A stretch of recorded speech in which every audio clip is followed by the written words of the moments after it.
d'une indifférence. Et il y a un mot qui n'est pas présent là, que je n'ai pas mis en mots, qui est le mot de dénigrement. Dénigrement, si le pistolet à bulles subissait le dénigrement de la société, on ne serait pas là pour en parler. Ce serait un faux sujet, on serait encore en train de boire des bières et de se dire qu'on est content parce que tout n'a pas été annulé et se poser la question si le pois chiche va être brûlé ou pas. Non, le dénigrement, quand quelqu'un subit le dénigrement, c'est quelque part qu'il existe. Quelqu'un qui a un problème d'estime de soi, quelque part c'est bien le dénigrement, on est deux pour être dénigré. Le problème du pistolet à bulles, c'est qu'il passe inaperçu.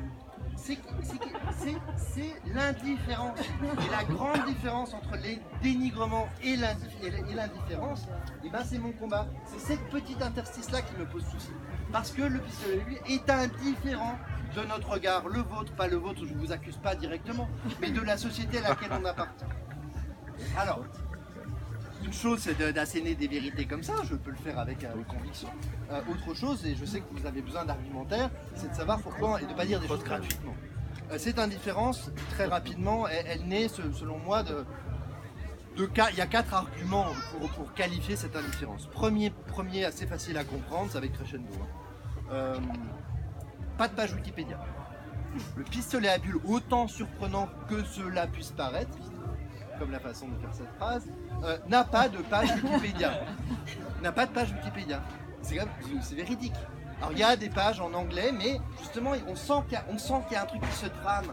J'avais le détail là, parce qu'il a souffert sous la pluie, mais il est encore lisible. Oh là là là là. Alors l'article pistolet à bulles n'existe pas, point d'exclamation sur Wikipédia.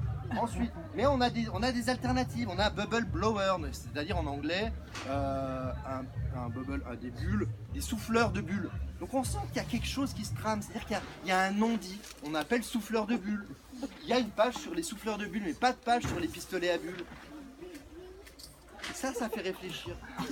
C'est pas grossier. On n'est pas dans une attaque ad hominem comme ça. C'est une conspiration. Mais il y a quelque chose qu'on peut se poser cette question-là. Et moi, donc, je me suis posé cette question-là. Et donc, je vous raconte un peu tout ça. Donc, première chose, pas de page Wikipédia. Deuxième argument fort, pas de conflit d'inventeurs. Pour un objet de grande consommation comme ça, il n'y a aucun anglais français qui se tire la bourre pour dire oui, c'est moi qui l'ai inventé en premier, non, c'est moi, oui, c'est moi, non. Pas du tout, aucune trace de ça. D'habitude, il y a toujours des gens qui font des associations pour dire oui, c'est lui qui a un... Non, rien de tout ça. Troisième chose, il y a un argument qui va vous parler plus, je pense. Regardez tous ces pistolets, je vous pose une question. Quel est le point commun? Ils font des bulles. Ils font des bulles. Qui d'autre voit un point commun? Ils sont en plastique, on s'approche. Ah, ils ont des couleurs vives. Oui. Et là, on s'approche encore plus de la réponse, de la bonne réponse. Soyez honnête sur les couleurs. Il va partir en vrille. Moche. Moche. Il est là le truc. Il est là. Les pistolets à bulles, globalement, il n'y a personne, aucune industrie du pistolet à bulles n'a fait l'effort de sortir des couleurs primaires, bleu, jaune, rouge, vert, et de faire un pistolet à bulles de luxe. Il n'existe, vous vérifiez tout ça. C'est un peu comme ta veste. Il n'existe aucun pistolet à bulles de luxe. Ronaldo veut offrir un pistolet à bulles à son enfant. Il n'aura pas le choix de se différencier du pistolet à bulles d'une classe moyenne voire populaire. Ça c'est le côté positif. C'est le côté positif du sujet. Mais quand on sort de cette première action que je partage, quand on sort de ça, on est là, on est dans le capitalisme lui-même, qui pourtant ne souffre d'aucune perte de rationalité, et qui se met dans n'importe quel interstice pour faire gagner, a oublié le pistolet à bulles. Quand le capitalisme lui-même est indifférent au pistolet à bulles, je pense que c'est le moment de se poser les bonnes questions. C'est le même soupir de soulagement que le début. C'est parce que un peu comme chez un psychologue, je me départis de mon émotion, je la transfère comme ça un petit peu à chacun. Parce que c'est fort, c'est pas anodin, ça paraît rigolo comme ça, mais c'est pas que drôle. Oui, c'est embarrassant, c'est le mot, vraiment. C'est embarrassant. Le pistolet à bulles, donc le capitalisme ne s'en est pas un. Dernier point, parce qu'après, je vais vous raconter qu'il y a une étape d'après. Moi, je suis pas du genre à me plaindre et à rester dans cet état de fait comme ça, à me dire ça passera, c'est jamais passé. Alors, du coup, je suis allé un peu plus loin. Et j'ai un ami qui est expert en brevet. À Paris, tout ça, il s'appelle Michael Crane. Vous pouvez taper son nom, vous ne trouverez rien. Et le lendemain de cette conversation-là, parce que je lui dis, je vais me retrouver devant des gens, je vais quand même dire ça, est-ce que j'ai peur que quelqu'un du public me dise non, c'est pas vrai, il y a eu des brevets. Il y avait des brevets. Le lendemain matin, il m'envoie 25 brevets, il a accès à une base de données professionnelle, il m'envoie les 25 brevets dans le monde édités sur les pistolets à bulles, qui sont tous répertoriés ici, hein, en bonne et due forme, vous les voyez. Donc évidemment, quand on dépose un brevet, il faut expliquer, justifier, c'est passionnant, on n'a pas ce temps-là pour l'instant, d'autant plus que c'est en chinois. Là, vous avez un autre exemple, voilà, c'est très beau, c'est vraiment très très beau. Et alors, tout ça pour dire quoi? Je me perds dans cette parenthèse-là, mais on est toujours sur l'indifférence et la justification de l'indifférence. Quand on dépose un brevet, je veux la faire rapide, on a le choix de la déposer au niveau national ou international.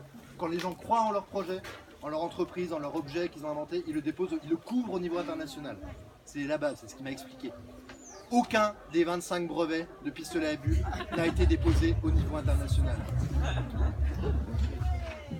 Comment? Ouais. Vous avez bien suivi. Ouais. Après, il y a la deuxième partie, on a la fin de la première partie. C'est le quatrième argument. Aucun n'a été déposé au niveau international. Autre chose, on reste dans le quatrième argument. Premier pistolet à bulles, le premier brevet déposé, il n'est pas là, il n'est plus là. Il est un peu là. Ah, voilà. Il était là. C'est intéressant, on est en 1958, c'est un Américain. Les 22 autres brevets sont chinois, les deux premiers étaient américains. C'est un holster bubblegum, c'est-à-dire un porte-pistolet à bulles.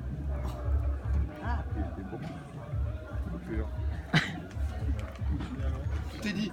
Et alors, je vais pas faire ma conférence à moi tout seul. Tout est dit. Tout est un porte-pistolet à bulles. On est dans, c'est même plus d'indifférence, c'est du mépris. Là, on est presque dans le dénigrement. On est dans le mépris. C'est un réceptacle. On dépose un brevet pour le réceptacle avant de penser à l'objet. Moi, je suis désolé, moi ça me parle. Donc on a un objet, on est bien d'accord, qui était orphelin d'inventeur, ce qui est déjà pas mal. Objet sans histoire. Voilà. On aurait pu en rester là. Mais moi, je reviens à cette émotion-là dont je vous parlais tout à l'heure au début. Le fait d'avoir justifié et compris pourquoi le pistolet à bulles était indifférent à notre regard n'a pas amélioré ma situation. Et je suis resté embêté. Donc je me suis dit, comme dans la vie sur beaucoup d'autres sujets, pour aller mieux, il faut comprendre. J'ai compris. Et j'ai trouvé cette fois-ci, pour ceux qui suivent, deux explications à l'indifférence de la société envers le pistolet. Première explication.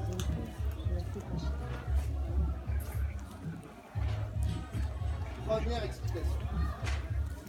La grammaire, messieurs, dames.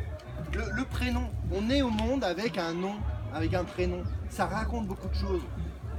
On a un objet, regardez bien, qui ne veut rien dire. Pistolet à bulles, grammaticalement, ça ne veut rien dire, c'est pas cohérent. On aurait dû dire pistolet à savon, parce que c'est le savon qui permet de faire des bulles, ou alors pistolet qui fait des bulles. Et si vous à tête reposée, vous repensez à pistolet à bulles, ça ne veut rien dire, c'est comme une locomotive à vapeur. Okay. Il est un peu tendu celui-là, j'ai toujours peur que dans le public, quelqu'un soupçonne que ce que je dis n'est pas tout à fait vrai. Mais partez, voilà, on va rester là-dessus. Donc une indifférence. Donc on est un objet qui est orphelin d'inventeur, un objet sans histoire et objet sans cohérence inhérente. Et je me demande si dans la vie c'est pas plus dur de naître sans cette cohérence-là. Alors ça, bien sûr, j'entends les gens qui vont dire oui, il faut pas tout justifier, tout ça, la violence. Ça justifie quand même, ça explique pas mal de choses quand même. Je trouve sur le regard de la société. Deuxième argument sur le pourquoi de cette indifférence. On a parlé donc, je me remets en tête, on a parlé d'orphelin d'inventeur, et le deuxième argument, il est mouillé. Oxymorique de destin, c'est ça. Oxymore, oh là là. En fait, qu'est-ce qui se passe? Ça, c'est pédant. C'est pour faire venir le chaland une fois de plus, on est toujours là. Qu'est-ce qui se passe? Le pistolet à bulles, en fait, c'est un des rares objets à être, malgré tout, très complexe. Trop complexe, selon moi, pour qu'on arrive à le comprendre. Pourquoi il est complexe? Parce qu'il mélange deux univers sémantiques totalement contradictoires. On a d'un côté les bulles qui font rêver, on l'a vu tout à l'heure avec cet enfant, heureusement qu'on a un représentant, il fallait pas plus. C'est bien, ça permet de faire l'exemple. Et d'un autre côté, on a la forme du pistolet, qui est la violence incarnée. On s'en rendait pas compte. Mais c'était là, c'était sous nos yeux l'argument aussi. Souvent on cherche, on fait un grand détour comme dans les films, tout ça, avec les enquêteurs et tout. Et l'argument il est devant nous, comme sur le problème grammatical. Et ben il était là. Et je pense que notre société, ça c'est mon hypothèse qui n'engage que moi, je pense que notre société n'est pas encore assez développée, prétentieux, pour embrasser la complexité du pistolet à bulles. Cette complexité-là. Et c'est ça, je vois qu'on a fait ce alors, on avait une fable de La Fontaine qui racontait ça. Le renard et les raisins. Et le renard et les raisins, elle raconte exactement ça. Bon, je vous la lis pas, vous voulez que je la lise? Ah oui. Vous avez compris que c'était un... Je la lis. Certains renards gascons, d'autres disent normands, mourant presque de faim, vit en haut d'une treille. Les raisins mûrs, apparemment, et couverts d'une peau vermeille, le galant en eût fait volontiers un repas, mais comme il n'y pouvait point attendre, ils sont trop verts, dit-il, et bons pour les goujats. Fit-il pas mieux que de se plaindre?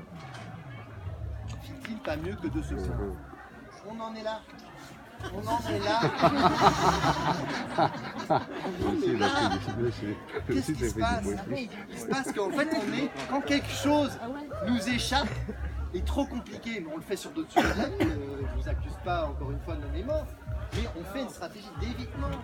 On ne regarde pas le sujet. Et ce truc-là, qu'est-ce qui se passe? Quand les gens arrivent dans l'exposition, dans la collection, ils sont contents, ils se disent ok ça. Et souvent, moi alors c'était pas un fait exprès, mais il y a beaucoup des pistolets, comme cette collection a vécu, elle date de 2014, il y en a beaucoup qui ne marchent plus. Et là, vous êtes arrivé, vous êtes assis, mais d'habitude les gens arrivent et tentent le pistolet à bulles et ça ne marche pas. Et je lis la déception, une déception totalement contradictoire avec leur intention première qui est de mépriser l'objet en disant je m'en fiche. Mais non, tu t'en fiches pas, parce que quand tu fais ça et que t'es pas content qu'il y ait des bulles qui sortent, tu ne peux pas mentir sur ton émotion, même si tu es un adulte. Tu ne peux pas mentir sur cette émotion. Quand j'ai fait ce geste-là, vous attendiez à ce que ça sorte, ça n'est pas sorti. Oui, mais quelques-uns. Et alors ça me permet... Bonne attente. Non, mais par contre, il y a une petite chose que j'ai oublié de vous dire avant, mais c'est à chaque fois qu'on investigue, je sais que vous le ferez de votre côté, parce que vous direz des bêtises, et vous vous rendrez compte qu'à chaque fois ça rajoute à ce constat triste. Là par exemple, il n'y a pas eu d'intervention, mais normalement ça c'est un pistolet qui vient contredire un peu ce que je dis jusqu'à maintenant, à savoir qu'il a une forme de chien. C'est très rare, parce que quand je vous ai parlé des couleurs criardes, des couleurs primaires, du fait qu'il n'y a eu aucun investissement d'une société mercantile pour faire un pistolet de luxe qui se vend plus que 10 euros, parce qu'actuellement c'est 5 à 15 euros les pistolets maximum, je vous l'ai dit tout à l'heure sur Ronaldo, personne n'a pensé à faire quelque chose de plus rigolo. Donc là j'ouvre une parenthèse, c'est un peu de l'anthropologie plus précise, mais en Europe et aux États-Unis, tout ça est vrai, hein, ne sont vendus que des pistolets à bulles en forme de poisson ou de dauphin, ou de dessins animés. Mais les chiens, c'est très rare et c'est très spécifique au territoire chinois. Voilà, alors je pense, parce qu'après on fera un compte Facebook là-dessus, une prochaine conférence pourra parler de la complexité des continents et de la façon et de l'approche différenciée des continents et des cultures par rapport au pistolet à bulles. Je ferme cette parenthèse, on est proche de la fin pour celui qui suit là. Donc on est dit au deuxième argument et évidemment on pourra engager conversation si vous avez d'autres choses sur lesquelles je pourrais m'imprégner pour un petit peu avancer les choses. Alors ça c'était pour vous montrer un exemple, je l'avais mis en vente à l'époque au mois d'août et la première conférence sur eBay. J'ai mis sur eBay pour voir l'intérêt que ça suscitait. Bon évidemment c'était pour tester les choses, il était en vente à 1000 €, toute la collection dans son intégralité. Coup de cœur, 6 coups de cœur, 6 000 € chez Media, frais de port gratuit. Il n'y a pas eu de réaction. Moi j'aurais aimé faire des captures d'écran. Évidemment, je savais que je ne serais pas vendu. Mais c'était quoi l'idée? C'était au moins grâce à ça, grâce à cet acte un peu caricatural, hein, c'est une très première année des Beaux-Arts,